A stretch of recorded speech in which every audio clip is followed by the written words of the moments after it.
खार पोलिसांनी कुणाल कामराला नोटीस बजावलेली आहे आणि चौकशीला हजर राहण्याचे आदेश सुद्धा कुणाल कामराला देण्यात आलेले आहेत। कुणाल कामरा घरी नाही आणि त्यामुळे वडिलांनी ही नोटीस त्याच्या स्वीकारलेली आहे। कामरा सध्या पॉंडिचेरीमध्ये असल्याची माहिती आहे। अधिकची माहिती घेऊन आमचे प्रतिनिधी निखिल चव्हाण आपल्या सोबत आहेत। निखिल, आपण पाहतोय आज गेले काल रात्रीपासून दिवसभर याचे पडसाद उमटताना पाहायला मिळतात आणि अखेर आता गुन्हा दाखल होऊन नोटीस बजावण्यात आलेली आहे। खार पोलिसांनी ही नोटीस बजावली। काय नेमकं म्हटलं या नोटीसमध्ये पोलिसांनी?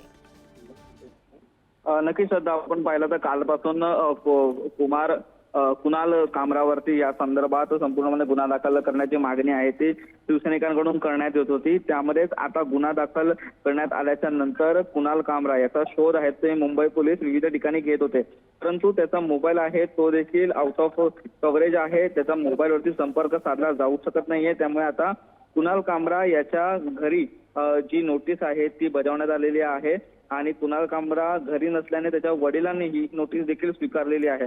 त्यामुळे आता कुणाल कामरा याला लवकरात लवकर पोलीस स्टेशनला येऊन पोलिसांकडे जो संपूर्ण जबाब आहे तो देण्यासंदर्भात देखील या जबाबात म्हटलेला आहे। तर या संपूर्ण तपासात सहकार्य करण्याच्या संदर्भात देखील पोलिसांनी या नोटीसमध्ये त्याला ही जी नोटीस आहे ती बजावली आहे। त्यामुळे आता कुणाल कामरा कधीपर्यंत पोलिसांच्या हातात येतोय किंवा मग पोलिसांकडे येऊन तो संपूर्णपणे आपलं जबाब नोंदवतो हे देखील पाहणं महत्त्वाचं ठरेल। परंतु कुणाल कामरा याला पोलिसांची टीम ही महाराष्ट्राबाहेर देखील तपास घेते। अगदी, आणि चौकशीला हजर राहण्याचे आदेश दिलेले आहेत। निखिल, धन्यवाद दिलेल्या सगळ्या सविस्तर माहितीसाठी।